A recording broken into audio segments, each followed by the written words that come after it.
Queridos, vamos abrir a escritura, Mateus capítulo 13. Quero repetir a leitura da mesma porção que na semana passada nós fizemos, e nós não continuamos em razão do tempo, até mesmo em razão da necessidade que tivemos semana passada de falar um pouco mais acerca da primeira parábola, a parábola do semeador. Queremos então prosseguir na segunda parábola dessa série de 7, que são os 7 mistérios do reino dos céus. Mateus capítulo 13. Queremos ler o versículo... Vamos ler a partir do versículo 36 ao 43, apenas essa segunda parte, que é a explicação da parábola. Depois nós falamos acerca da parábola. Então, despedindo as multidões, foi Jesus para casa, e chegando-se a ele, os seus discípulos disseram: explica-nos a parábola do joio do campo. E ele respondeu: o que semeia a boa semente é o filho do homem. O campo é o mundo. A boa semente são os filhos do reino. O joio são os filhos do maligno. O inimigo que o semeou é o diabo. A ceifa é a consumação do século, e os ceifeiros são os anjos. Pois assim como o joio é colhido e lançado ao fogo, assim será na consumação do século. Mandará o Filho do Homem os seus anjos, que ajuntarão do seu reino todos os escândalos e os que praticam a iniquidade, e os lançarão na fornalha acesa. Ali haverá choro e ranger de dentes. Então os justos resplandecerão como o sol no reino de seu Pai. Quem tem ouvidos para ouvir, ouça. Amados, nós estamos aqui dentro de uma série de mensagens, e uma série extremamente importante. Eu penso, inclusive, que essas parábolas aqui de Mateus 13, que foram coligidas e foram aqui colocadas, não porque exatamente o Senhor as tenha falado nesta ordem. Se vocês, inclusive, lerem os evangelhos, os demais, Marcos e Lucas e João, sobretudo Marcos e Lucas, vocês verão que essas parábolas elas estão em vários lugares dos evangelhos e não se encontram arranjadas do modo como aqui estão. Entretanto, como Mateus, ao escrever o seu evangelho, ele o escreve na perspectiva do reino. Isso porque Mateus, Marcos, Lucas e João, ainda que os 4 falem do mesmo personagem, que é Jesus Cristo, e da mesma obra que ele realizou, cada um dos evangelistas enfocam um aspecto da verdade. Enquanto que Mateus está preocupado em focar a questão do reino e apresentar a Cristo como rei no reino dos céus, Marcos está preocupado em falar de Cristo enquanto o servo de Yahvé, o servo dos homens, aquele que condescendeu da sua glória, abrindo mão do lugar onde ele estava, do fato de ele ser Deus, fez-se homem para servir os homens, e não somente para servi-los, mas para substituir o homem como um verdadeiro servo, um verdadeiro sacrifício. E então Lucas, ao apresentá-lo, já o enfoca de uma outra perspectiva, é quando o apresenta como o homem perfeito.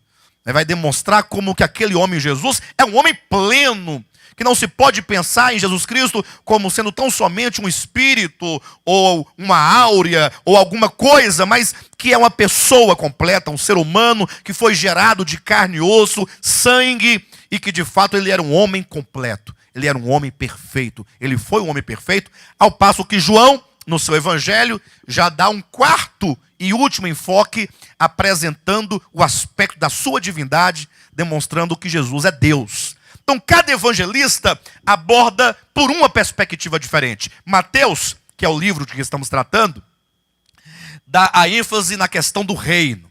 O reino de Deus. Mas não somente o reino de Deus, mas ele fala do reino de Deus numa nova modalidade, agora na era da graça, com a encarnação do Verbo, demonstrando que o reino de Deus agora é sobretudo o reino dos céus. O reino de Deus, ele ganha esse status de reino dos céus somente com a encarnação do Filho. Em razão de quê?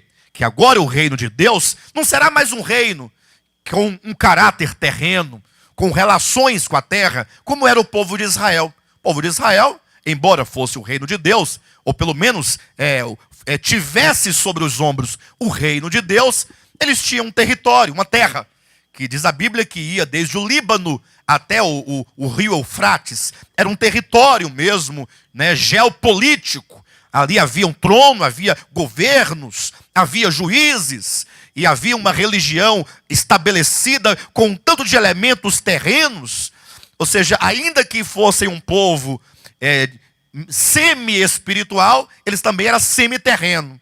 Eles tinham essa dupla natureza e, portanto, se podia dizer tão somente que eles carregavam o reino de Deus consigo como quem leva uma farda, como quem veste uma farda. Eles, entretanto, organicamente, no ser interior, não eram o reino de Deus. Não eram o reino de Deus.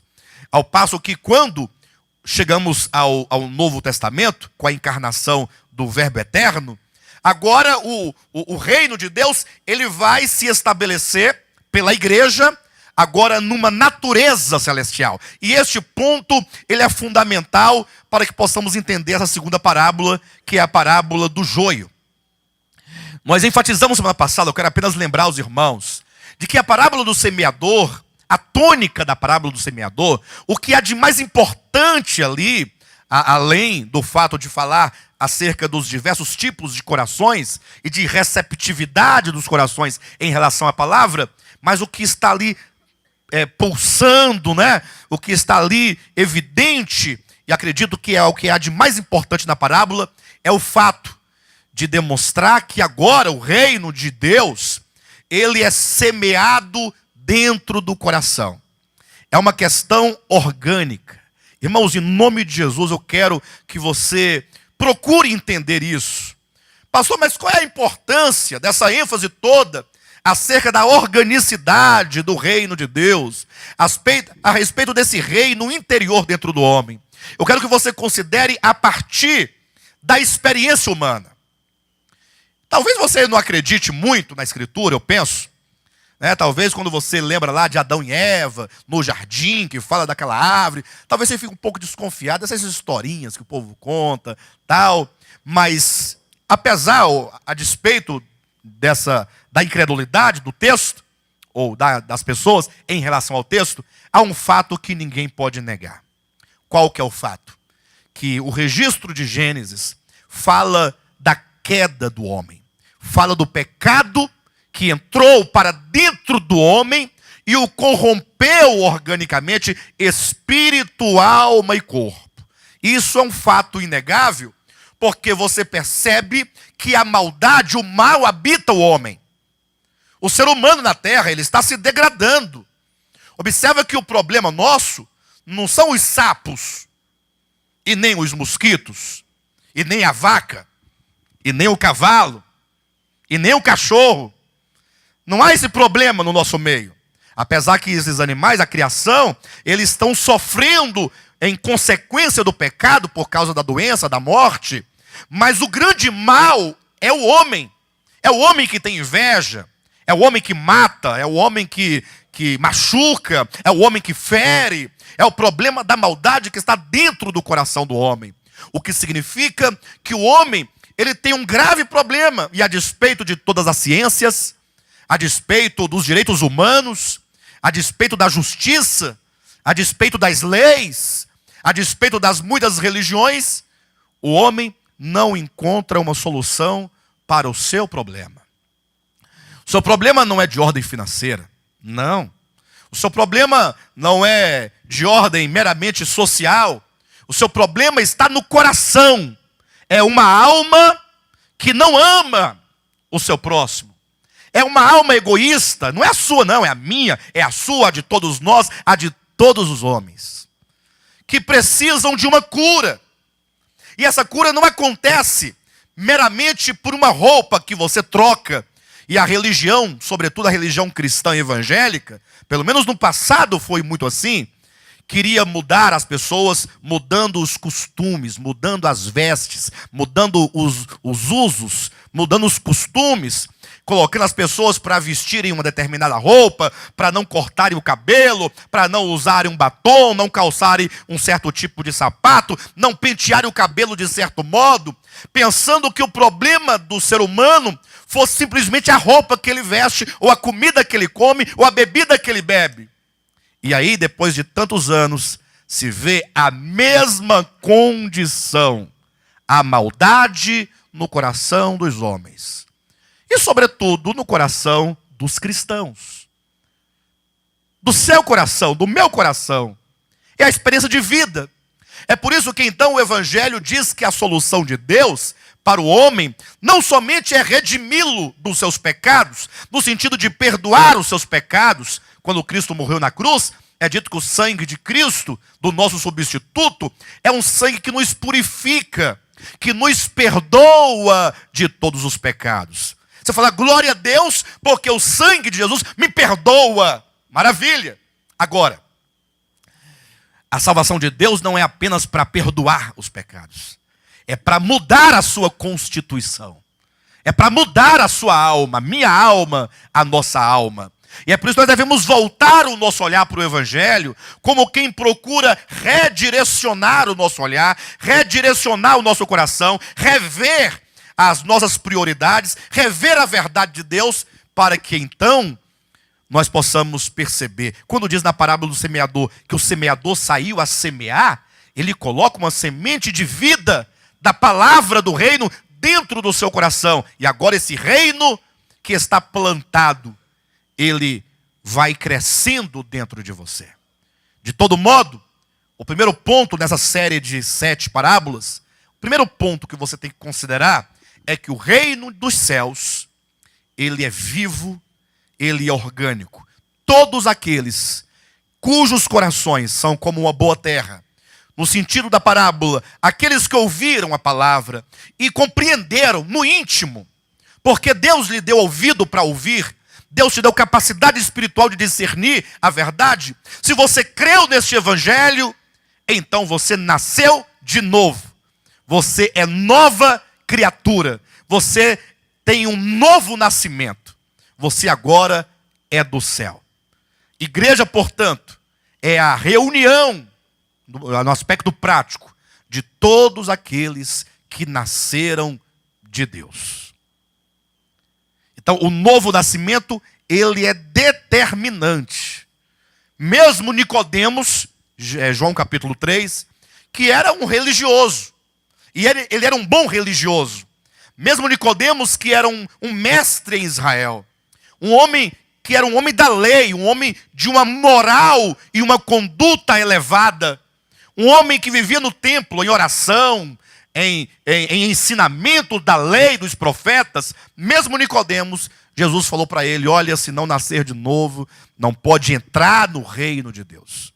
Entrar no reino de Deus, nesse sentido, significa tornar-se um verdadeiro cidadão do reino, não somente na posição de cidadão, mas sobretudo na vida orgânica deste reino.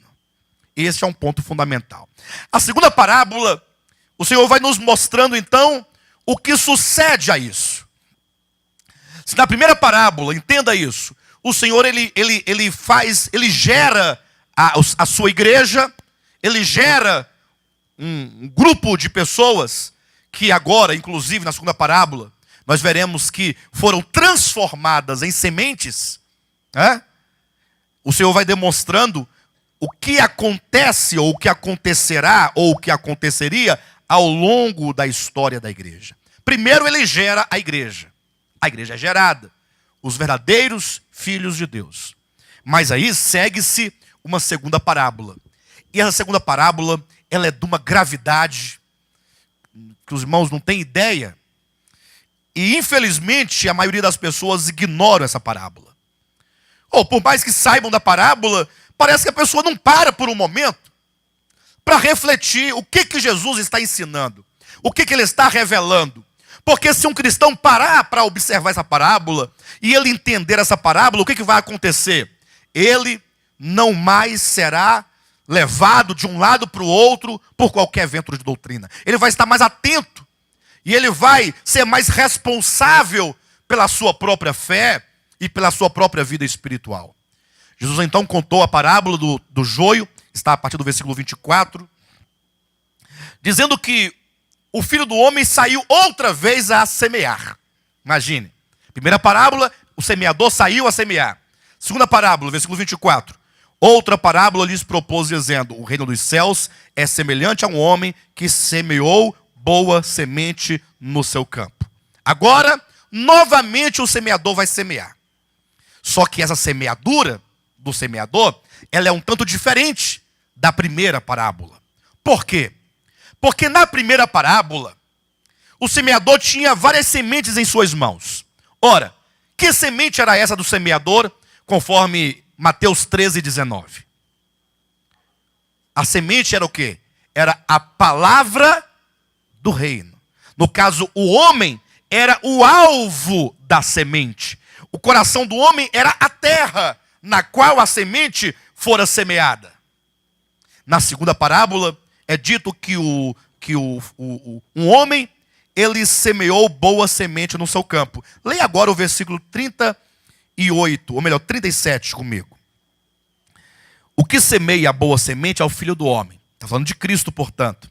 O 38 diz: o campo é o mundo, e a boa semente são os filhos do reino. E agora, portanto, mudou. Atenção para vocês entenderem isso. Na primeira parábola, a terra era o coração do homem. E a semente era a palavra semeada.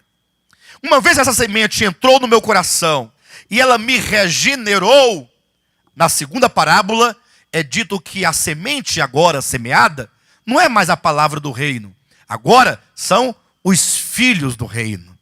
Aqueles que receberam a palavra, e a palavra então regenerou seu coração, essa pessoa agora é um filho do reino. Ele agora é uma semente do reino, que o Senhor vai plantar no campo. Conforme o versículo 38, o campo não é mais o coração do homem, porque agora o próprio homem regenerado é a semente. Agora o campo é o mundo. O que significa isso? Que o Senhor então, na parábola do semeador, na primeira parábola, ele foi semeando a palavra no coração, né? De todos vocês aqui que estão, vamos pensar assim. E agora que essa palavra, ela regenerou nosso coração, nós todos nos tornamos sementes. Eu sou uma semente do reino. O que significa a capacidade que tenho, enquanto um regenerado, e a capacidade que você tem, enquanto alguém regenerado, com essa vida de Deus, de agora reproduzir esse reino. E agora o Senhor pega essas sementes do reino, que são os filhos do reino, e planta no mundo. E aqui está o detalhe. Onde o Senhor plantou a sua igreja? No mundo. Não foi no céu. Ele plantou aqui, neste mundo. Aqui nesta terra. A sua igreja foi colocada aqui. E isso significa que a sua igreja é aqui comparada como uma grande lavoura de trigo. Imagine você uma plantação de trigo. E o que é necessário para que esse trigo ele cresça saudável? O que é necessário para que esse trigo ele cresça robusto, bonito, vigoroso? O que precisa? Precisa de água. Precisa de adubo. Precisa que a terra seja uma terra rica em nutrientes, para que ela possa absorver as riquezas da terra e então se nutrir para ficar aquela coisa bonita e produzir frutos. Imagine quando Deus plantou então, ele espera um dia voltar e colher esses frutos para si. Então, imagine que você não está aqui simplesmente por estar. A vida cristã não é uma questão simplesmente de você ir a uma reunião da igreja, eventualmente, e fazer alguma coisa ali. Não. A vida cristã, sobretudo, é vida que cresce dentro de nós, é a vida espiritual de Deus, que dentro de nós vai mudando o nosso ser, para que o Senhor possa encontrar em nós satisfação. Agora, o que aconteceu segundo a parábola? Jesus agora diz, e ele vai nos revelando o mistério, que enquanto os homens dormiam, veio o inimigo, versículo 25, veio o inimigo dele, semeou o joio no meio do trigo e retirou-se. Veja aqui agora interessante. Pastor, e esse joio? Porque se a boa semente são os filhos do reino, E essa semente má de joio aqui, quem é o joio? Que semente é essa? E aí o texto nos é claro dizendo, versículo 38, o campo é o mundo, a boa semente são os filhos do reino, os joios são os filhos do maligno. E aí eu quero tocar novamente neste ponto, para que nós possamos considerar. Pastor, está vendo? Então, a boa semente são os filhos do reino, e a semente ruim do joio são os filhos do diabo. Atenção, presta atenção. Ninguém nasce dos seus pais filho de Deus. E aí não tem muito o que discutir, porque a Escritura é muito clara. Quando está lá no livro de João, Evangelho, capítulo 1, versículo 12. Mas a todos quantos o receberam, deu-lhes o poder de serem feitos filhos de Deus. A saber, os que creem no seu nome. Aí eu pergunto para vocês, segundo João, capítulo 1, versículo 12. Quem é que recebe o poder para ser feito filho de Deus? Mas a todos quantos o receberam, deu-lhes o poder de serem feitos, de serem gerados filhos de Deus. A saber, explica, os que creem no seu nome. Então foi no momento em que você creu, que você recebeu o poder para ser feito filho de Deus. Até então, você era mera criatura. Pastor, mas por que aqui diz filhos do maligno? Filhos do maligno. E aí você precisa entender, quando Deus criou o homem, atenção para isso. Lá no Éden, Deus criou o homem reto. Eclesiastes 7:29. O homem foi criado perfeito. O homem foi criado neutro. Diante dele foram colocadas duas árvores. A árvore do conhecimento do bem e do mal e a árvore da vida. De maneira que aquelas duas árvores, uma traria a vida, a outra traria a morte. O homem comeu da árvore do conhecimento do bem e do mal.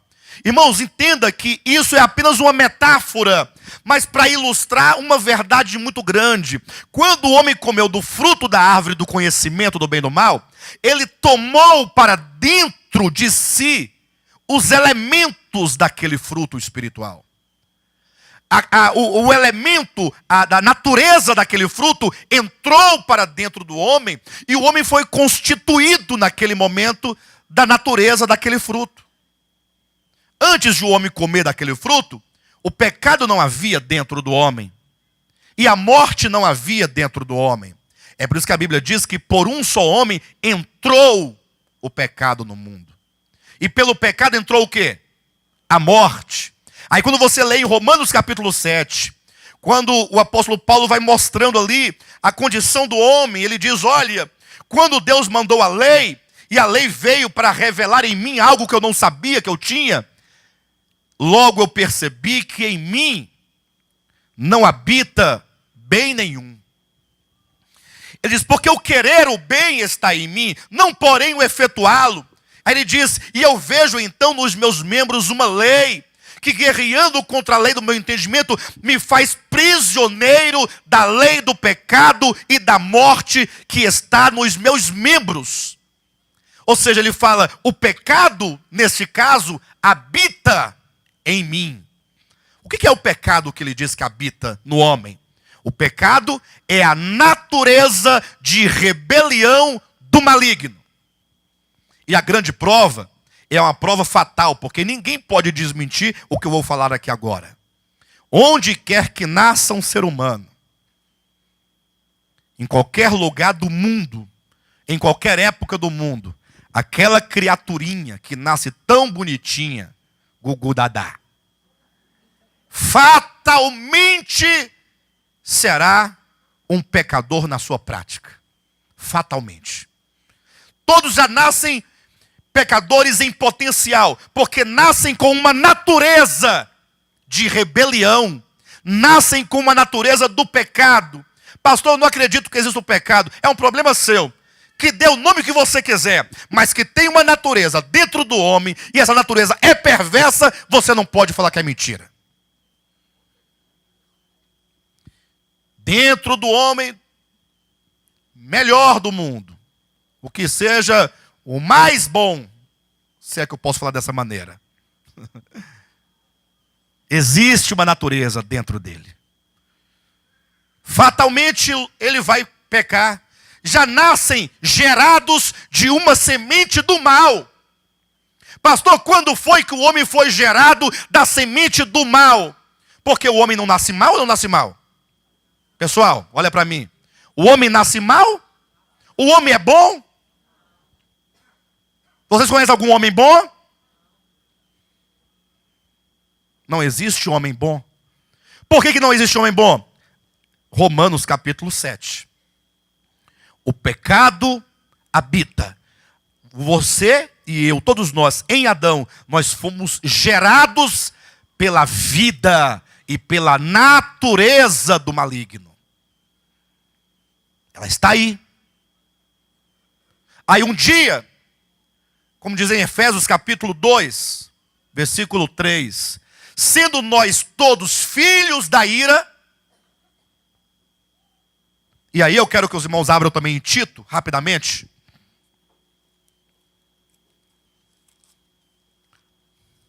Capítulo 3. Versículo 4 em diante.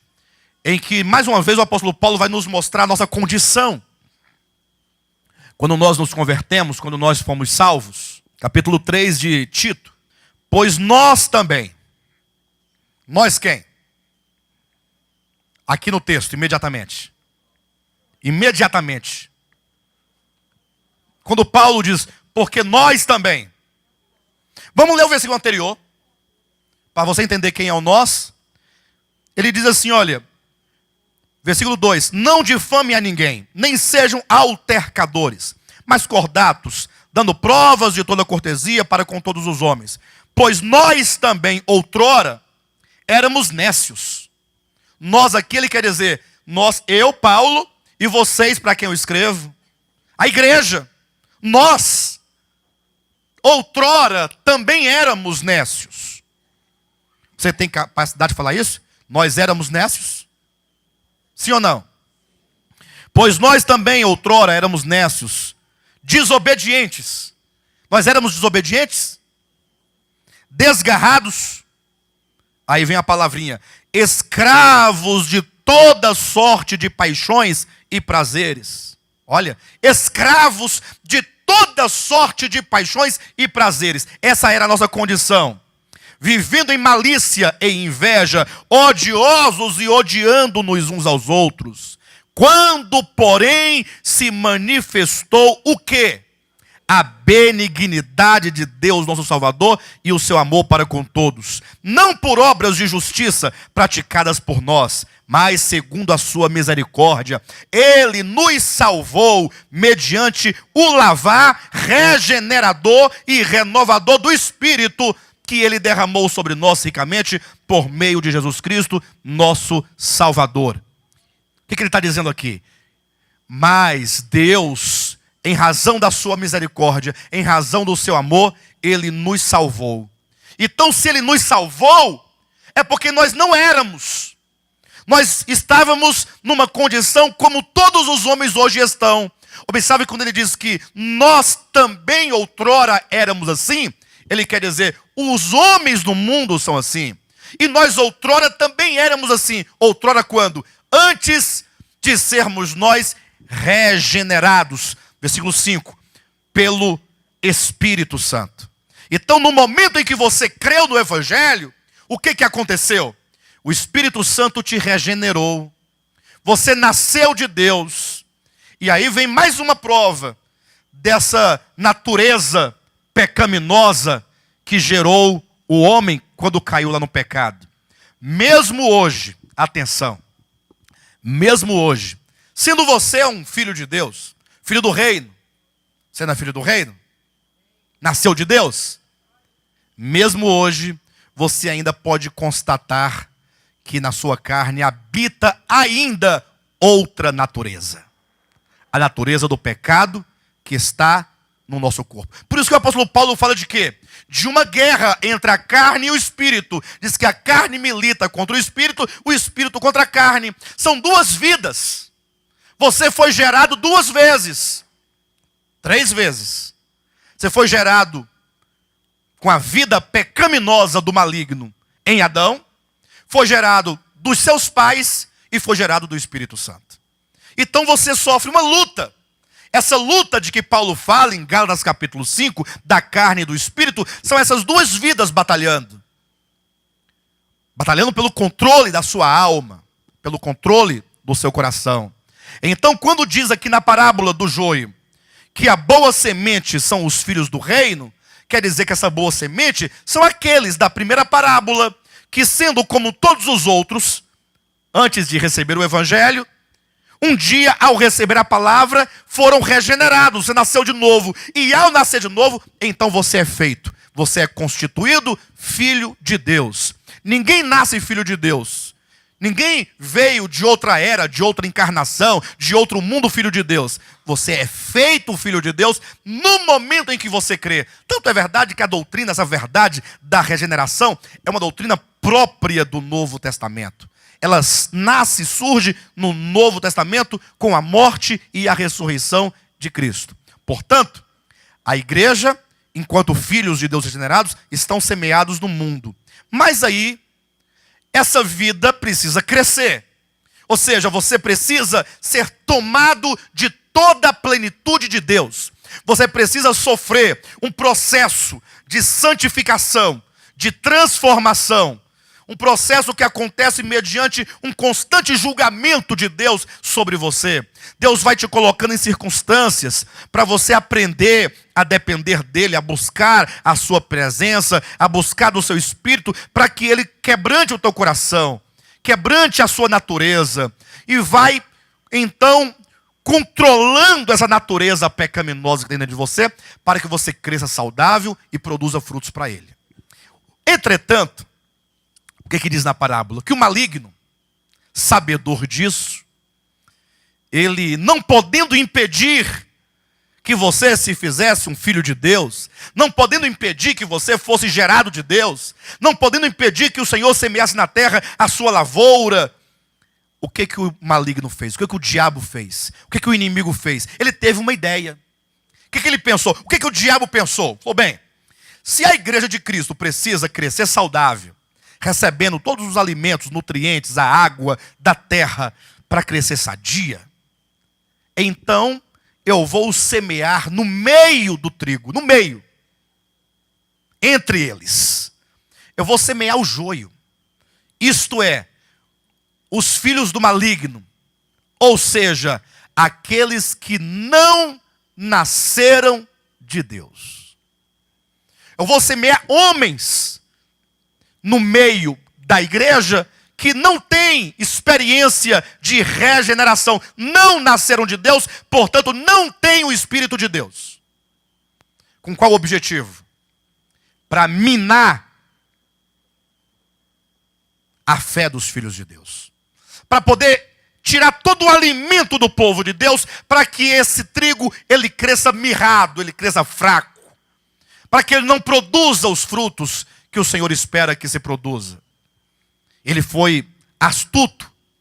Ele pensou, se eu semear no meio do povo, esse joio, esses filhos do maligno, esses que não são filhos do reino, não pertencem ao reino de Deus.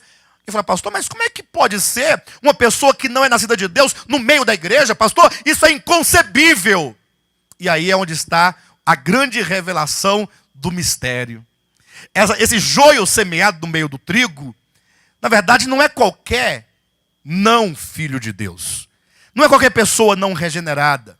O objetivo do maligno é colocar pessoas não regeneradas no meio do povo de Deus, mas pessoas que tenham poder de influência para enganar a mente e o coração dos filhos de Deus. Isso historicamente aconteceu por volta do ano 325 da era cristã, quando o imperador romano, Constantino, ele diz que converteu-se porque ele teve um sonho, ou um suposto sonho, e diz ele ter convertido ao cristianismo, ou convertido a Jesus Cristo. no caso. Lógico, o seu reino estava em decadência. O seu império estava em decadência. Ele via a igreja prosperando, a igreja crescendo. Vocês sabem que o poder está na mão do povo. Então, inteligentemente, o que ele fez? Se eu me fizer um cristão e eu ficar no meio deles, logo eu vou conquistar o poder religioso nas minhas mãos e eu poderei então fortalecer o meu império. Ele já tinha o poder temporal nas mãos. Tendo ele agora o poder da fé nas mãos, ele controlaria, né? E aí ele poderia então fortalecer o seu império e assim não iria decair, pensava ele. E aí foi quando ele estabeleceu a igreja cristã como sendo a religião oficial do Império Romano. Foi quando ele obrigou a todos os romanos a se tornarem cristãos pela força de lei e mesmo oferecendo cargos públicos e presentes. Foi quando entrou uma enxurrada de pessoas não regeneradas para o seio da igreja cristã. Foi a decadência da igreja. Aí a igreja começa numa decadência sem limites. Porque agora não era mais uma assembleia de pessoas regeneradas. Agora era uma assembleia de pessoas que, independentemente de terem ou não nascido de Deus, elas agora tinham o cristianismo como uma religião oficial. Foi aí que o paganismo também entrou no meio do povo de Deus, e nós veremos isso nas parábolas seguintes, que é a parábola do fermento e a parábola do grão de mostarda. Mas eu quero me deter aqui na questão do joio.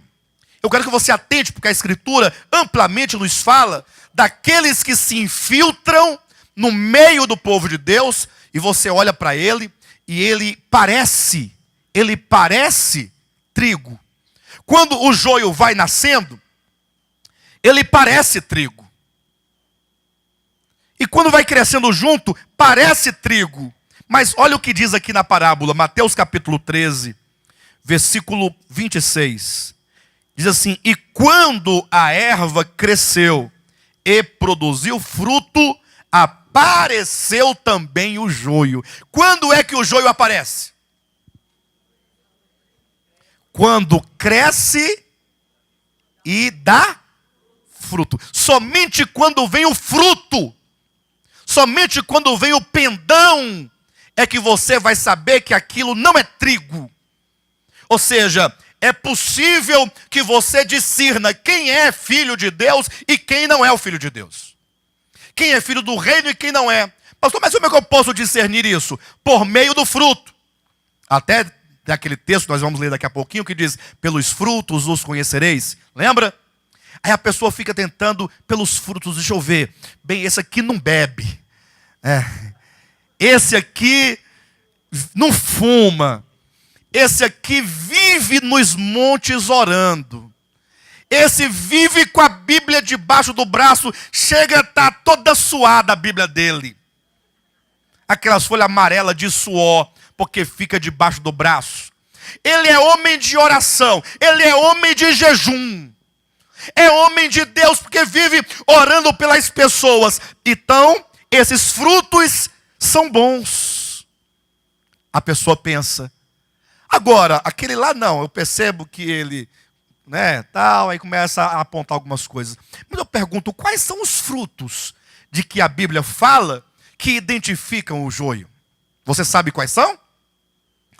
Quem tem que nos falar é a Escritura. E a partir de hoje, você saberá quem é o joio. Mas cuidado, não é para você arrancar o joio.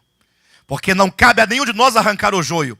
Quem vai arrancá-lo do meio do povo de Deus são os anjos no dia da vinda de Cristo.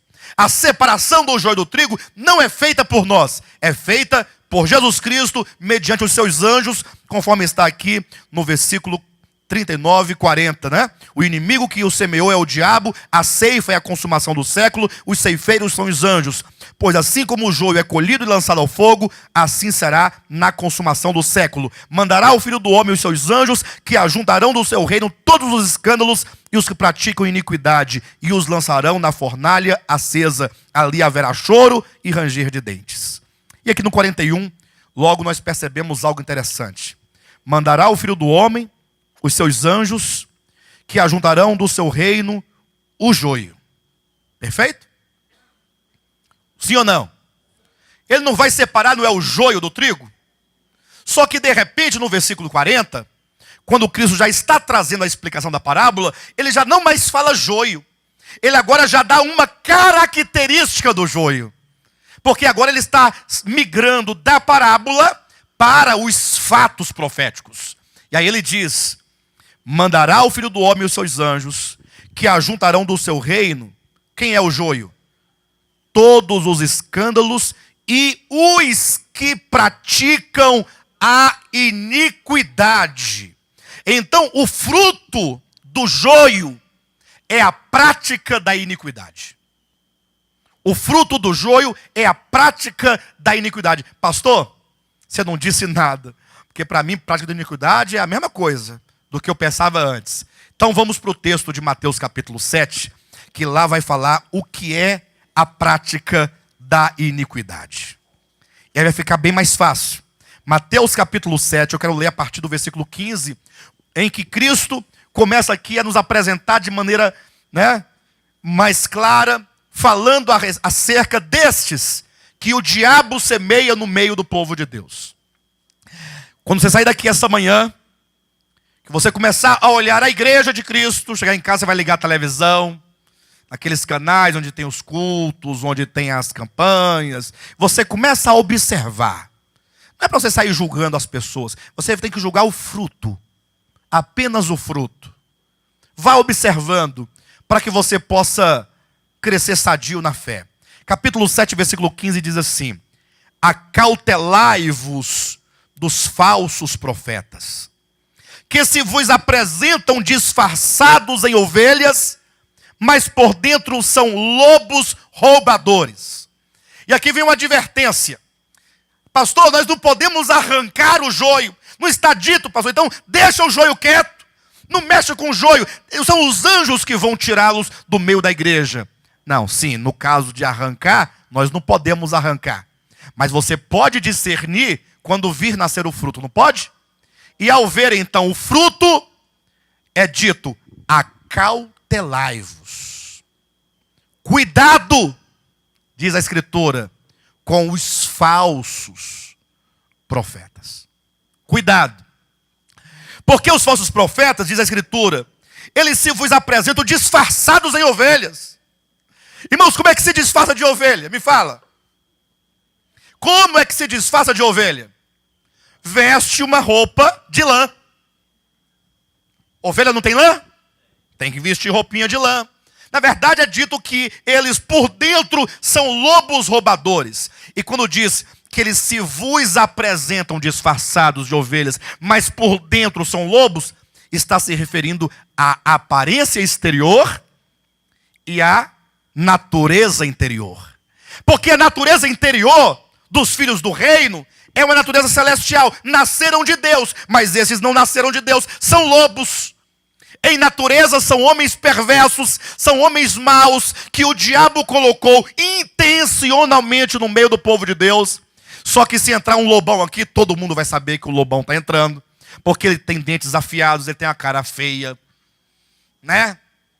e ele fica doido para devorar a ovelha vai correr dele. Então, sabendo o diabo que nenhum cristão autêntico iria conviver bem com o lobo, não iria se colocar sob o cuidado do lobo, então falou: no lobo, vem cá, ele fez uma reunião com os lobos, reuniu todos os lobos.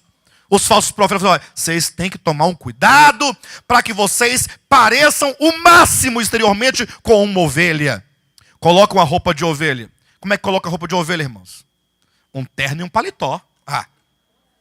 Porque você apareceu de terno e paletó, ou você é advogado, ou você é político, ou você é pastor. Ou não tem outra coisa. Ou então está indo para um casamento. Não é não? Ou então está indo para um casamento. Então você tem que se vestir exteriormente. Você não pode se vestir como qualquer um. Você tem que ter aquela aparência de pastor, aquela cara de pastor, que já olha daquele jeito. E você tem que ter os jargões de pastor. Tem que ter uma linguagem de pastor. Tem que falar como eles falam. E aí, abençoado, receba a bênção. Deus vai te abençoar, porque você é a menina dos olhos de Deus, você foi feita à imagem de Deus, e Deus tem que te prosperar, Ele tem que te abençoar. É o jargão, ele vai falar como todos falam, ainda que equivocadamente. Ele tem que orar, ele tem que profetizar. Receba, receba, receba. Ei, uai, mas aí você fala assim, poxa, mas que homem de Deus, agora eu encontrei. E o pior, irmãos, infelizmente, já diziam os gregos, né? O povo é demo. Isso aí é o jargão do Gilson. Porque os gregos, o povo, né? É demo. Demo, em grego, quer dizer povo.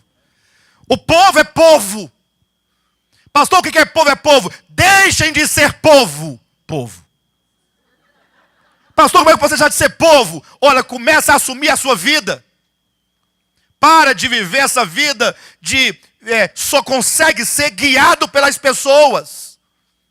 Você tem que ter alguém para ficar 24 horas te falando o que fazer e o que não fazer. Pastor, eu posso ir no banheiro? Vai, rapaz. Vai. Pastor, é porque a minha sogra... Para com isso. Comece a comer a palavra. Comece a desenvolver suas faculdades espirituais, para que você tenha um crescimento espiritual e o Espírito de Deus te conduza.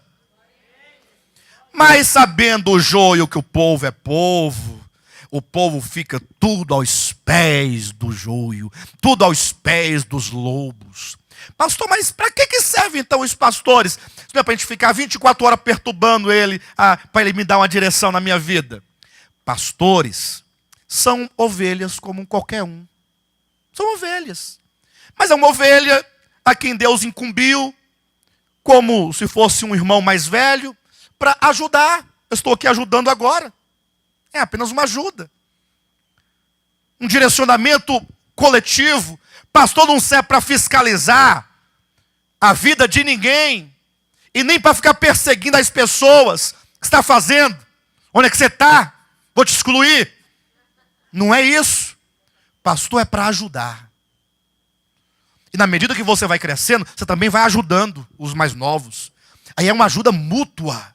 Aí é uma coisa bonita. Aí fica uma igreja saudável. Aí você começa a se libertar das amarras de uma dependência do homem para depender apenas de Deus. É lógico que o respeito e os relacionamentos não alteram. É como no caso de uma criança. A criança é muito dependente dos pais quando é pequenininha, não é? Mas se ela cresce, ela vai ganhando o quê? Independência. A mamãe não tem que limpar a criancinha quando faz caquinha, não faz? Não tem que ir lá limpar o bumbum dela? Olha quando ela está com 10 anos. 15 anos. Continua limpando? 20 anos, continua limpando? Se continuar, a pessoa é de uma doença muito grave. Aí é um problema. Mas vai ganhando independência, já se limpa sozinho, toma banho sozinho, já sabe que tem que escovar os dentes, daqui a pouco já começa a arrumar um emprego, já começa a comprar suas próprias roupas. Mas nunca vai perder o afeto pelo pai, a consideração pelo pai, o amor pelo pai, o respeito e ouvir os conselhos. Mas ganha o quê? A sua, porque ele cresceu. Nós temos que crescer. Agora, cuidado, porque essa palavra não visa gerar um certo espírito de anarquismo e de rebelião e de desagregação do corpo de Cristo. Não. Infelizmente tem muita gente buscando essa emancipação e aí quando ele pensa que alcançou, ele cai na escravidão da sua própria negligência e diz, agora eu sou uma igreja autônoma. O evangelho não nos liberta para nos tornarmos piores, nos liberta para nos tornarmos melhores. É uma libertação que você passa a amar agora, não somente o seu próximo, mas o corpo de Cristo, a obra de Deus. Você cada vez se integra mais enquanto um membro de um organismo vivo. É uma coisa maravilhosa. Agora, por outro lado, esse senhor, ele deve ter uma certa razão, porque ele deve estar vendo um sistema maligno e perverso, opressor sobre o povo de Deus, e por ele não conhecer talvez um outro lado, ele não vê nenhuma saída, não é? Ele tem uma certa razão. Não tem toda a razão, porque falta o entendimento do outro lado. Mas por todos os efeitos, é isso aí que eu quero que os irmãos vão concebendo essa ideia. O joio, os falsos profetas, eles se apresentam disfarçados. E aí eles sabem que o povo, porque é povo, ficará à mercê dos seus enganos. Porque o homem não aprendeu ainda a pensar por si só. Enquanto tiver um outro pensando por ele está feliz. Aí o pastor fala, não, o pastor já pensou por mim, eu vou por aqui que ele está dizendo. O homem já está dizendo, eu vou por aqui, ó. Não vá por essa onda de homem de Deus. Para de besteira. Honrem aqueles que são líderes, mas façam como faziam os bereanos. Eles ouviam o apóstolo Paulo pregar. Está em Atos capítulo 17, versículo 11. E eles recebiam com entusiasmo, gostavam, honravam o apóstolo Paulo. Entretanto, dizia, mas nós temos a responsabilidade de checar pela Escritura se aquilo que Paulo está dizendo é de fato dessa maneira. Não se entregue a qualquer governo, a qualquer ensinamento. Cheque todos os ensinamentos. Porque você tem que saber, será que esse indivíduo que aí está, ele é aquele que pratica a iniquidade ou não? Porque a primeira impressão é que ele é uma ovelha. Porque ele se apresenta disfarçado de ovelha. Olha o texto, versículo 16. Pelos seus frutos os conhecereis. Olha aqui a parábola do joio, aqui, ó. Quando cresceu e deu fruto, apareceu também o joio. O joio aparece quando dá fruto. Por isso que é dito, pelos seus frutos os conhecereis. Colhem-se porventura uvas dos espinheiros ou figos dos abrolhos? Assim, toda árvore boa, olha a boa semente aqui, produz bons frutos. Porém, a árvore má produz maus frutos.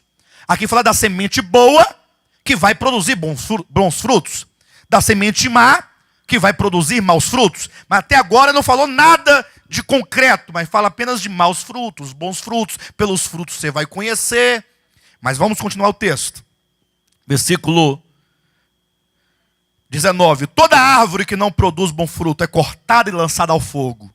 Acontece quando os anjos vão colher e separar uns dos outros, conforme a parábola do joio. Assim, versículo 20, pelos seus frutos os conhecereis. Versículo 21, começa a elucidação. Nem todo o que me diz Senhor, Senhor, entrará no reino dos céus.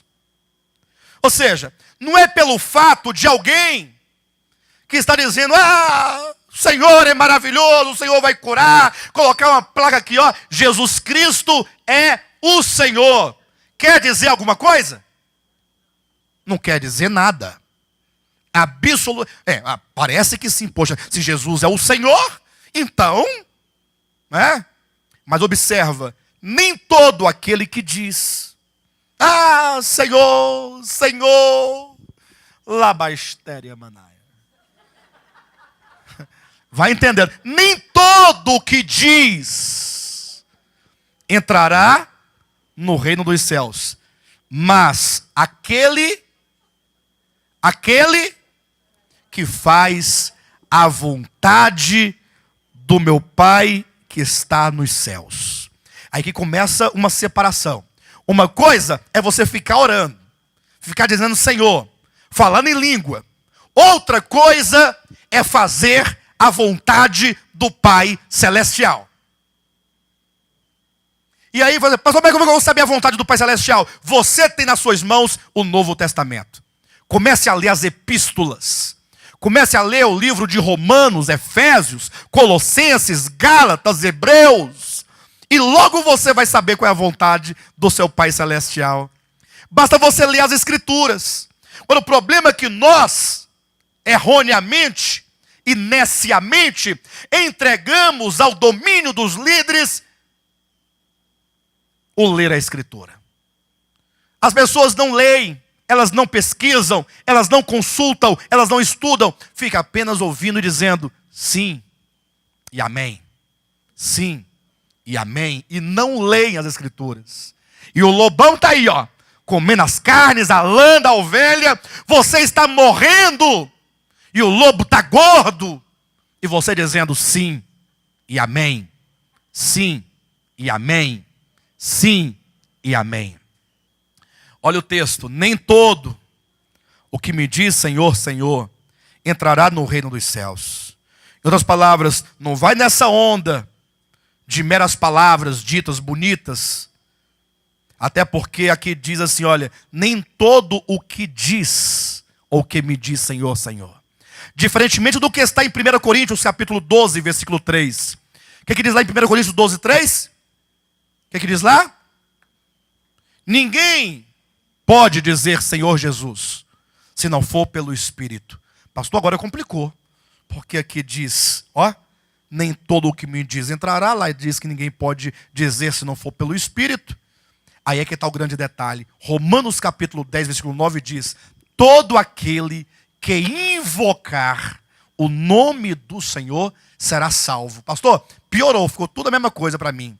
Aí é onde entra a diferença entre invocar e meramente dizer. Você pode dizer Senhor Jesus.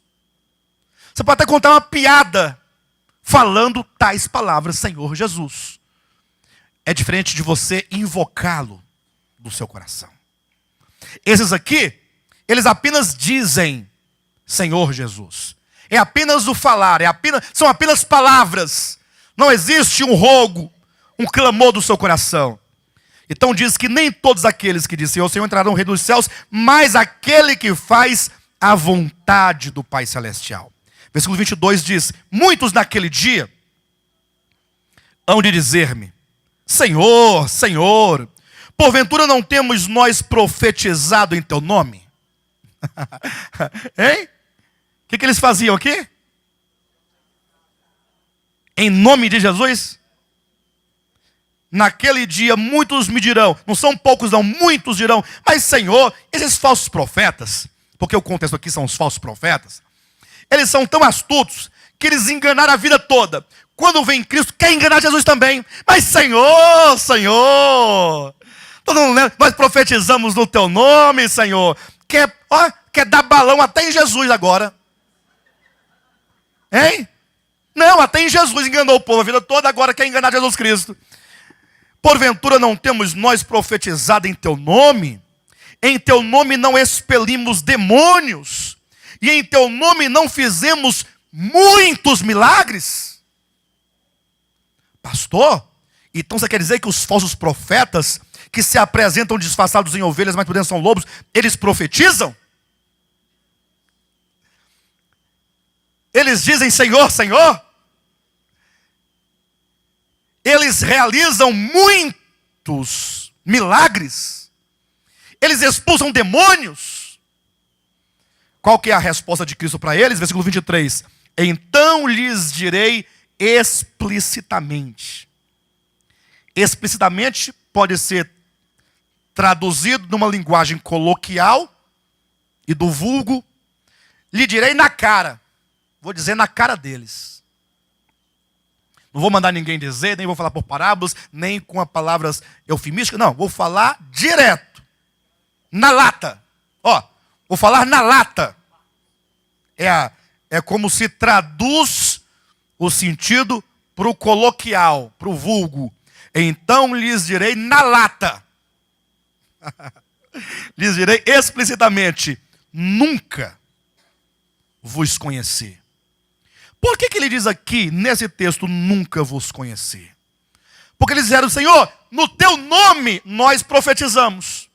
Em teu nome nós fizemos milagres. Em teu nome nós fizemos tudo isso. Em outras palavras, quando eles foram ao povo, eles disseram, nós estamos aqui em nome dele. Ele nos enviou. Sou enviado dele. Sou servo dele. Ele apareceu para mim em sonho, apareceu numa visão, e agora eu vou trazer a revelação dele. E o povo, sim, senhor. E agora eles falam, não, mas eu não conheço vocês. Eu nunca enviei vocês. Nem sei quem são vocês, ora. Como é que vocês profetizaram no meu nome se eu não sei quem são vocês? Como é que vocês curaram no meu nome se eu não sei quem são vocês? Ou seja, vocês usaram indevidamente o meu nome, falaram por mim quando eu não falei, profetizaram por mim quando eu não profetizei, vocês fizeram por conta própria. E ele diz, apartai-vos de mim,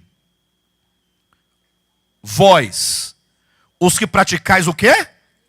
A iniquidade. Mateus capítulo 13, versículo 41. Mandará o Filho do Homem seus anjos, que ajuntarão do seu reino todos os escândalos, e os que praticam o quê? a iniquidade. Pastor, o que é iniquidade? O que é iniquidade de acordo com o contexto? Iniquidade, nesse contexto, é usar indevidamente o nome de Jesus, falar no nome de Jesus, não sendo essa pessoa autorizada, não sendo um filho do reino, e fazê-lo tão somente para enganar, porque essa pessoa era um lobo vestido de ovelha, usou o nome de Cristo para enganar o seu povo. Isto é praticar iniquidade. Iniquidade não é estar fumando maconha, né, nas drogas, na prostituição, ainda que possa ser em outro contexto. Não estou aqui justificando, nem fazendo apologia a nenhuma dessas práticas. Eu quero dizer apenas que o texto sagrado quer dizer que estes que praticam iniquidade, a iniquidade deve ser aqui reconhecida como o ato de não fazer a vontade de Deus. Eles não cumprem a vontade de Deus, eles não estão fazendo a vontade de Deus, eles não estão pregando a vontade de Deus, estão antes vivendo uma aparência, pregando uma aparência, pregando um engano, e para disfarçar, se vestem como crentes, e fazem milagres, e operam prodígios, e profetizam, como se fossem. Esta é a iniquidade que eles praticam. Esta é a iniquidade. É o joio. Há um outro texto aqui em 2 Pedro, capítulo 2, que também nos fala acerca dos falsos profetas. Eu quero ler com vocês esse capítulo, porque ele é extremamente importante. Pelo menos uma parte dele eu vou ler. O capítulo 2 de 2 Pedro nos fala sobre os falsos profetas. E aqui nós vamos entender um pouco acerca da prática deles, a iniquidade que eles praticam, e por que eles são falsos profetas. 2 Pedro capítulo 2, versículo 1 em diante. Assim como no meio do povo surgiram falsos profetas, assim também haverá entre vós falsos mestres. Essa é a primeira declaração. Aí eu pergunto para vocês. Nós temos aqui, primeiro, um exemplo. Assim como no meio do povo surgiram falsos profetas, vírgula. Assim também haverá entre vós falsos mestres. Aí eu pergunto, que povo é esse a que se refere o texto? Assim como no meio do povo surgiram falsos profetas, assim também entre vós haverá falsos mestres. A que povo se refere o apóstolo Pedro aqui? Ao povo de Israel. É como que ele disse assim, olha, vocês sabem da história do povo de Israel? Sabemos. Vocês sabem quantos falsos profetas apareceram naquele tempo? Só para os irmãos terem uma vaga ideia da situação do povo de Israel. Era tão grave a situação, que num dado momento estava lá o rei Acabe. Presta atenção. Estava lá o rei Acabe. E ele queria então saber se ele ia ou não à guerra. Se ele recebesse uma resposta de Deus dizendo pode ir à guerra, ele tinha a garantia de que ele venceria a guerra. Mas se Deus dissesse não vai à guerra, e fosse, ele ia perder a batalha e ia dar mal. Então, ele consultava os profetas. Aí diz a Bíblia que ele tinha uns 850 profetas. 850 profetas. Todos falsos profetas. Aí ele dizia, e aí, profetas do Altíssimo, o que tens a me dizer? Devo eu ir à guerra? E eles profetizavam em uníssono, a uma só voz. Todos diziam, ide à guerra e prosperarás. Olha. Ide à guerra e prosperarás. E ele estava todo entusiasmado. Entretanto, estava lá também o rei Josafá, que era o rei de Judá. Porque o rei Acabe, rei de Israel, tinha pedido ajuda. Josafá, me ajuda na batalha, Josafá. Vem cá, Josafá, o rei das duas tribos de Benjamim e de Judá, o reino do sul. E Josafá foi. Não, meu amigo, nosso irmão, é nosso irmão. Né? São duas denominações, é Batista Assembleia de Deus, mas nós somos irmãos. Não, é mais ou menos, a ideia é essa, a ideia. Né? Mas vamos lá. Aí está lá Josafá olhando aquela situação toda. Josafá olhando para aqueles 850 profetas profetizando aquilo. E aí Josafá falou assim: ô Acabe, vem cá um pouquinho. Vem cá. Separa um pouquinho. O que foi? Você não tem aí nenhum profeta da parte de Deus, não?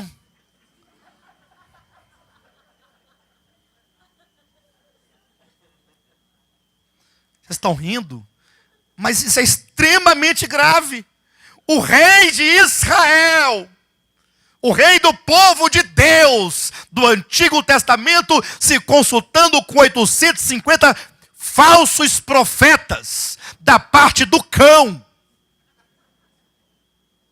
Da parte de quem? É do cão. E aí Josafá fala assim: mas Acabe, não é possível que num reino desse tamanho não tenha um profeta de Deus. Sabe o que Acabe respondeu? Falou: olha, para falar a verdade, tem um. Tem um. Só que ele só fala coisa ruim. Ele não fala nada bom, poxa. Ele não entrega uma profecia que eu vou prosperar, que eu vou ser abençoado, que eu vou enriquecer, que eu vou ficar curado. Ele só fala coisa ruim para mim. Então eu não consulto mais com ele, não. Eu consulto essas aqui, não. Só falam coisas boas. E aí está um ponto. Os crentes só querem ouvir coisas boas. Por isso que está do modo como está. Pode ser mentira, pode ser do cão, mas se é coisa boa, eu quero. Eu me recordo que eu fui convidado a pregar numa certa denominação, tem bastante tempo. E lá era o seguinte: quando acabava o culto, o pastor da igreja, aí fazia uma fila para ele orar. Aí era maior o tempo da oração do que do culto, porque ele entregava uma profecia para cada pessoa. Aí eu preguei, aquela pregação vocês já conhecem como é que é. E aí então no final o professor falou assim: olha, eu quero aproveitar essa noite que o pastor Alexandre está aqui comigo, e aí nós vamos fazer 2 filas de oração, porque ele ora, eu também oro, aí vai ser mais rápido, né? Irmãos, imagine, a minha fila era maior do que a dele muito, porque é pastor diferente, então deve ter uma coisa diferente. E ele é acostumado com pastor toda a vida, né? Minha filona grande, a dele tinha uns 4 ou 5. Aí eu comecei a orar por um, orei por outro, orei por outro. No terceiro que eu abri o olho, minha filha só tinha uns 5, a dele estava cheia. Eles viram que eu não entregava a profecia. Aí eles não queriam oração. Vocês estão rindo? Não, isso é engraçado. Eles queriam que eu entregasse um recado. Olha, mas se eu não recebi nenhum recado para dar para ninguém, como é que eu vou dar o recado que eu não recebi? Pastor, então tem um problema na sua vida, porque você não recebe recado, mas por que o outro recebe recado? O outro também não recebeu nada. Ele está mentindo. Pastor, você não pode falar isso.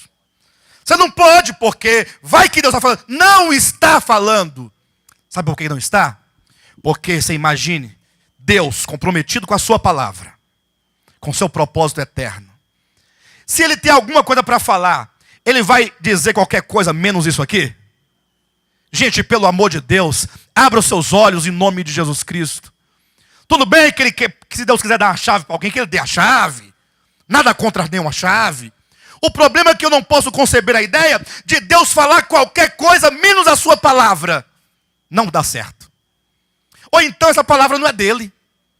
E aí eu não conheço aquele Deus e não sirvo aquele Deus e não vou servir aquele Deus. Mas o Deus da Escritura não está falando na boca desses profetas que prometem o que não tem e prometem o que Deus não prometeu em nome dele. Deus não está falando.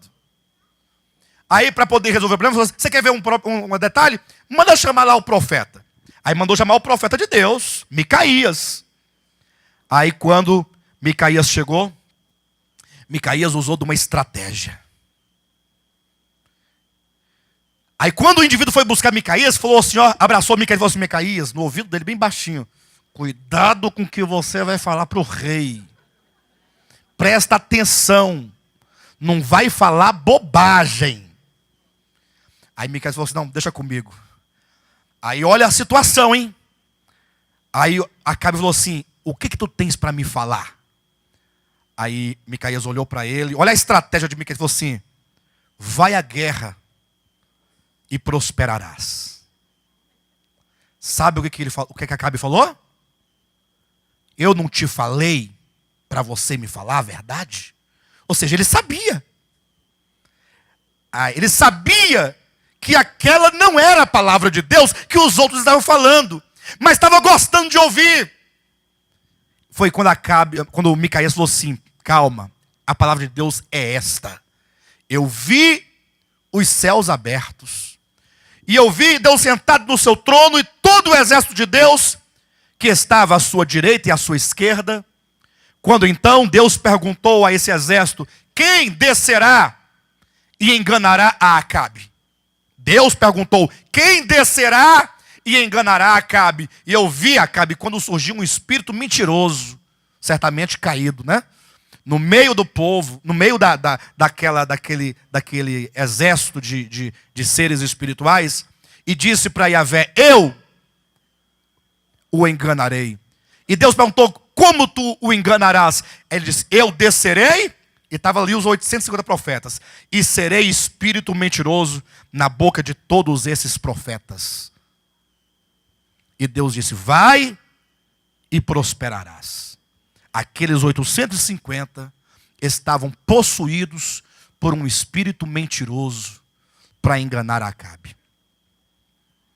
E disse mais: Acabe, você vai à guerra. E se você voltar de lá vivo, Deus não falou na minha boca. O que Acabe fez? Falou: pois amarra esse indivíduo aí, coloca na masmorra, a pão em água, e eu vou para a guerra. Vamos ver quem pode mais, se é Baal ou se é Deus. Aí ele, espertamente, querendo dar o drible em Deus, né? Falou: vou enganar Deus agora. Aí ele pegou, falou assim: ô Josafá, você vai na linha de frente, vestido de rei, vai lá. E eu vou vestido de soldado, no meio dos soldados. Lá no meio dos soldados, Acabe. E aí, Josafá foi na frente, falou: quem vai morrer é ele. Deus vai pensar que o rei é ele, mata ele, eu vou ficar aqui no meio dos soldados. Irmãos, diz a Bíblia que veio uma flecha perdida, sem direção. Não tinha bala perdida, tinha uma flecha perdida, né? Veio uma flecha e entrou exatamente entre duas escamas da couraça. E ele caiu morto. Bem, mas Pedro está dizendo aqui, ó: assim como no meio do povo, está dando um exemplo, eu citei aqui o exemplo de Micaías e dos profetas de Baal em Acabe, apenas para vocês terem uma leve noção de como no meio do povo de Israel tinha falsos profetas. Ó, assim como no meio do povo surgiram falsos profetas, assim também haverá entre vós falsos mestres, os quais introduzirão dissimuladamente heresias destruidoras, até ao ponto de renegarem o soberano Senhor que os resgatou, trazendo sobre si mesmos repentina destruição. E olha o texto que ele está dizendo: heresias destruidoras até o ponto de renegarem o soberano Senhor. A doutrina hoje em dia, a verdade bíblica hoje em dia, mais negada no cristianismo, é a soberania de Deus. É falar de soberania de Deus, a pessoa dá um pulo. Eles não admitem que Deus seja soberano. Eles até falam que Deus é soberano, mas é soberano até o ponto em que não toca na minha soberania, no meu livre-arbítrio, na minha decisão, nas minhas escolhas, na minha vida, que quem manda sou eu. Eles entendem que é o homem que determina tudo e Deus vai somente corroborando com as decisões dos homens. Alguém vai perguntar: pastor, mas aqui diz o Senhor que os resgatou.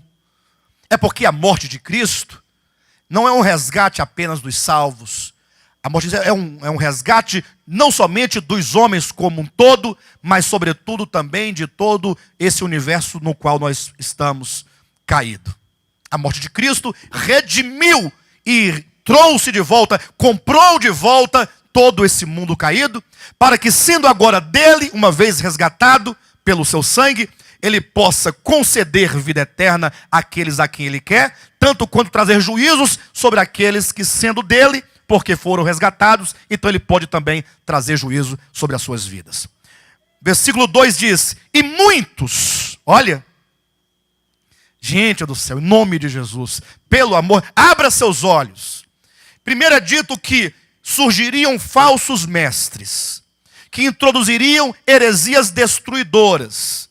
E tais eram as heresias que chegariam ao ponto de não admitir a soberania de Deus. Versículo 2 diz: e muitos seguirão as suas práticas libertinas, e por causa deles será infamado o caminho da verdade. Eu pergunto para os irmãos, quando você olha para o cristianismo, do modo como ele se encontra, eu pergunto, como é que os ímpios olham para a palavra de Deus? Será que o caminho da verdade tem sido infamado por causa desses falsos profetas? Ou não? Quem aqui nunca ouviu uma piada de crente, de Bíblia, de pastor, de Jesus? Por quê? Porque o caminho da verdade tem sido infamado por causa desses falsos profetas. E o versículo 3 diz: também, movidos por avareza, farão comércio de vós com palavras fictícias. Para eles o juízo lavrado a longo tempo não tarda e a sua destruição não dorme. Esse versículo aqui, infelizmente, eu não vou poder aceitar, porque ele não está correto. Porque não existe comércio de pessoas. Existe? Hã? Existe? Comércio da fé? Não, não é possível. Também movidos por avareza farão comércio de vós. Isso é verdade? Vocês já viram isso em algum lugar? Gente, eu estou brincando. Não é que eu não posso aceitar. Esse texto foi escrito nos dias de hoje. É como se tivesse escrito agora. Porque a visão de Pedro, olha, conseguiu contemplar que as heresias chegariam a tal ponto que esses falsos profetas fariam comércio das pessoas, usando as pessoas e a sua fé como sendo um meio de tirar delas dinheiro, movidos por ganância para tirar o dinheiro do povo. É lógico que esse texto não somente está certo, mas é corretíssimo e verdadeiro. É corretíssimo e verdadeiro. Imagine se o povo de Deus lesse a Escritura. Se o povo de Deus, os filhos do reino, lesse, chegasse aqui, olha, também movidos por avareza farão comércio de vós com palavras fictícias, com palavras mentirosas. Em nome de Jesus, povo de Deus, vamos abrir nossos olhos, vamos abrir o nosso coração. E eu quero deixar aqui a parte B do versículo para quantos pastores porventura estão nos ouvindo ou virão a assistir essa mensagem pela internet ou pela televisão. Para eles quem? Para esses que estão mentindo e enganando. Para eles, o juízo lavrado a longo tempo não tarda, e a sua destruição não dorme. Portanto, você que é líder, você que é pastor, que é apóstolo, que é pregador, se você é daqueles que pratica iniquidade, no sentido de você não fazer a vontade de Deus revelada na sua palavra, mas ficar com pretextos e motivações de avareza, fazendo comércio do povo de Deus, o juízo não tarda sobre todos vocês. No caso, sobre todos estes que assim procedem. Não se preocupem com o joio. Não. Quando não se preocupem, sim. Não queira julgá-los, não queira arrancá-los. Apenas cuide de você. Acautelai-vos deles. Cuidado. Pastor, mas não pode fazer nada. Calma, o juízo lavrado vai chegar. Logo, logo, essa cambada toda vai se deparar diante do juiz de toda a terra. E diante daquele que é juiz justo, aquele cujos olhos são como chamas de fogo, a pele de ovelha vai cair e o lobo será revelado. Não se preocupe com isso. Capítulo 2 ainda de 2 Pedro, versículo 20, 21 e 22. Portanto, se depois de terem escapado das contaminações do mundo, mediante o conhecimento do Senhor e Salvador Jesus Cristo, se deixam enredar de novo e são vencidos, torna-se o seu último estado pior que o primeiro. Pastor, quando eu leio esse texto, me dá uma sensação de que eles eram verdadeiros. Porque olha o que está dizendo. Se depois de ter escapado das contaminações, então eles escaparam, voltarem às mesmas práticas, o seu último estado se torna pior que o primeiro. Pastor, eles não são salvos não? E perderam a salvação aqui porque não foram fiéis? Calma. Para você entender essa questão, e eu estou insistindo na questão orgânica do reino, novo nascimento, que é interior, que difere da mera aparência exterior do lobo vestido de ovelha. Eu estou insistindo nisso, porque isso é extremamente importante.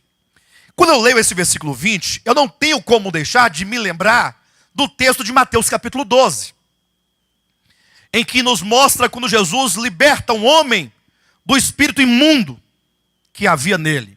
Havia um homem endemoniado, Jesus vai e expulsa o demônio. Aí o homem agora ficou o quê? Ficou bom, tá sadio, melhorou, agora não está mais endemoniado. Aí Jesus aproveita o momento e diz assim para os judeus: olhe para este homem curado. Aí eles olham, tá vendo? Ele estava endemoniado, e agora ele não está mais endemoniado. Mateus capítulo 12, anota aí. Quando o demônio sai do homem, diz Jesus, quando o demônio sai do homem, o demônio anda por lugares áridos, procurando repouso. Entretanto, o demônio não encontra repouso em lugares áridos. Aí o demônio diz para si mesmo: voltarei para a minha casa de onde saí. E lá vem o demônio voltando para aquele homem. Jesus está dizendo: o demônio vai voltar. Atenção. Porque o demônio habitava aquele homem. O demônio tinha o corpo daquele homem como uma casa. O demônio disse: voltarei para a minha casa de onde saí. E quando o demônio volta, diz a Bíblia, Jesus falou: se ele encontrar a casa vazia, varrida e adornada, ele não somente entra, mas leva mais 7 consigo, tornando-se o seu estado pior do que o primeiro. A mesma expressão do apóstolo Pedro.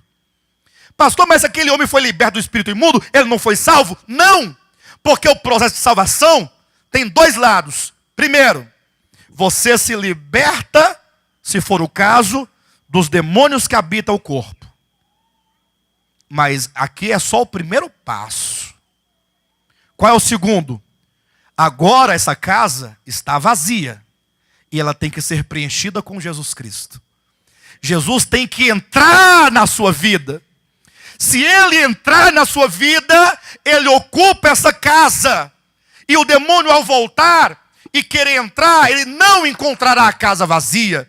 Já vai ter um morador lá dentro. E aí eu quero ver o diabo entrar nesse corpo se Jesus está dentro de mim. Aí pode vir um inferno inteiro, porque Jesus habita o meu espírito dentro de mim. Mas se for o caso de o demônio sair do homem, como foi o caso daquele endemoniado, estamos usando por analogia e por aproximação. E aquele homem que teve o seu corpo liberto do espírito imundo, se ele não recebe a Cristo, como é que fica a sua casa? Vazia, porque não tem mais ninguém dentro, perfeito? Mas fica também varrida e adornada. Por que varrida e adornada? Porque outrora o maligno sujava essa casa, com muitos vícios, com muita imundícia, com muitas coisas ruins. E na ausência desse espírito imundo, a casa fica arrumada. Fica vazia, mas fica ajeitada, né? Aquela vida humana, normal. Quando Pedro diz aqui, ele fala: olha, quando esses falsos profetas vêm para o meio do povo, eles sofrem exteriormente uma limpeza. eles se livram de muitas contaminações. Até porque se eles viverem nas contaminações, eles não vão parecer com ovelha. Então eles têm que se libertar e se livrar de algumas corrupções. Ficam ali, ó. Pastor, mas como é que eu posso entender eles se livrar de algumas contaminações e não ser um filho de Deus? Aí Pedro vai dar o exemplo no versículo 21. Pois melhor lhes fora nunca tivessem conhecido o caminho da justiça, do que após conhecê-lo, volverem para trás, apartando-se do santo mandamento que lhes fora dado. Com eles quem? Com estes aqui. Aconteceu o que diz certo adágio verdadeiro. Com eles aconteceu o quê? E aqui ele vai trazer-nos aqui uma metáfora para que você entenda perfeitamente quem são estes e o que aconteceu com eles. O cão voltou para o seu vômito. Aí eu pergunto, um dia o cão estava no vômito, não estava? O cão? E um dia o cão saiu do vômito? Saiu ou não saiu? Quando o cão saiu do vômito, ele ficou um cão mais limpo, mais ajeitado. Não ficou não? Um cãozão, poxa, ó. Até parece que ele se converteu, porque ele saiu do vômito. Ele afastou-se das contaminações. E agora ele tem um suposto arrependimento. Ele tem uma mudança. Ele tem até um arrependimento, mas ele tem um arrependimento exterior. Não é um arrependimento interior. Ele tem mudanças. Mas ele ainda é cão. Ele continua sendo cão. E esse cão, um dia, porque é cão, ele volta ao vômito. Por isso que diz que o seu último estado se torna pior do que o primeiro estado. E a porca, versículo 22, na última parte. E a porca lavada voltou a revolver-se no lamaçal. Um dia a porca estava no lamaçal. Não estava? Tá da lama, porca. Lá toda. Aí a porca saiu do lamaçal. Deram um banho na porca. Lavaram a porca. Tiraram das orelhas da porca toda a sujeira. Do nariz da porca. Tudo. Ficou uma porquinha gordinha. Uma porquinha rosa, bem rosinha, cheirosa. Você pode passar perfume na porca. Até eu disse um dia desse aqui, tem gente que cria porco como um bicho de estimação. Dentro de casa, comendo raçãozinha, dando banho, fica no sofá, na cama. Brinca com a porca como se fosse um cachorrinho. Não, pastor, mas é porque essa porca é limpa. Não é a porca do lamaçal. É, mas se você soltar ela aqui, para onde é que ela vai? A porca lavada. Sabe o que é a porca lavada? É a porca que foi batizada nas águas. Só que como o batismo em água é apenas um símbolo de uma realidade interior, se ele não tem realidade interior, foi só um banho. Entrar na água é a mesma coisa que não entrar. Porque diz o apóstolo Pedro no capítulo 2 de sua epístola, versículo 20, que o batismo em água não é a remoção da imundícia da carne. Já viram esse texto? Eu vou ler com os irmãos, para que ninguém tenha dúvida. 1 Pedro capítulo 3. É capítulo 3. Versículo 21. A qual, figurando o batismo, agora também vos salva, não sendo a remoção da imundícia da carne, mas a indagação de uma boa consciência para com Deus, por meio da ressurreição de Jesus Cristo. Ou seja, aqueles que se batizam verdadeiramente, eles não sofrem pelo batismo a remoção da imundícia da carne. Não, está aqui escrito. Para que serve o batismo então? Se o batismo for feito com um coração genuinamente que crer, é apenas a lavagem da consciência para com Deus. O batismo não serve para Deus, só serve para quem se batiza. É apenas uma questão da consciência dele, né? que agora ele se vê ingressado de fato nesse caminho da vida cristã. Pronto. Mas para Deus não mudou nada. A imundícia da carne continua. Aí levaram a porca para ser batizada. Porque para a porca ser um pastor, a porca ser um apóstolo, a porca ser um bispo, tem que batizar. Aí a porca batizou e falou assim, e a porca está lavada. Mas é porca. Pode batizar 1000 vezes, 1 milhão de vezes nas águas. Não vai resolver o problema dela. Porque é porca. Eu pergunto, o joio é filho de Deus ou do maligno? E o joio, para ser um pregador, ele passa pela água do batismo ou não passa? Necessariamente. Para ser um membro da igreja tem que ser batizado? Que dirá para ser o pastor da igreja? Então é uma porca lavada. Mas é porca. A porca lavada, ela voltou para o lamaçal. E quando diz aqui então, que eles se apartaram do mandamento que lhes fora dado, ora, que mandamento é esse que foi dado para eles? Ora, está lá em Lucas capítulo 24, quando diz que ordena-se a todos os homens que se arrependam. Esse é o mandamento. Foi dado a quem? A todos os homens. Todos os homens têm a ordenança, o mandamento de se arrependerem. Que todos se arrependam. Só que aí eles sofreram um arrependimento? Sofreram, mas foi um arrependimento exterior, mecânico, tão somente para poder entrar na engrenagem da igreja, para depois enganar as pessoas. E agora é dito, é uma porca lavada e é um cão que voltou para o seu vômito. E Pedro, ele tomou esse adágio, que era um ditado popular da época, e ele disse que é verdadeiro, no sentido que ele traduz. E Pedro foi muito feliz quando ele trouxe esse exemplo, exatamente porque a Escritura, em Filipenses capítulo 3, versículo 2, tanto quanto Mateus capítulo 7, versículo alguma coisa, diz que quando Cristo quer apresentar o exemplo de um não salvo, de um não convertido, de um não filho de Deus, é dito, não jogueis as vossas pérolas aos porcos. E também diz em Filipenses 3, 2, acautelai-vos dos cães. Os cães e os porcos são símbolo, primeiramente, os cães, daqueles que não têm o Espírito Santo. E o porco, ou as porcas, ou os porcos, daqueles que ainda são totalmente dominados e constituídos da natureza maligna e perversa de Satanás, do pecado. Então Pedro está dizendo exatamente que esses falsos profetas, esse joio, eles não são filhos de Deus. E deles precisamos nos acautelar. Queridos, esse é mais um mistério revelado. Pastor, mas isso é mistério? Mistério.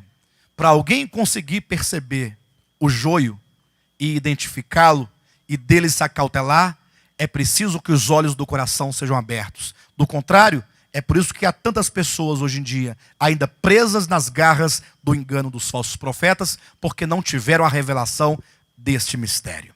Amém?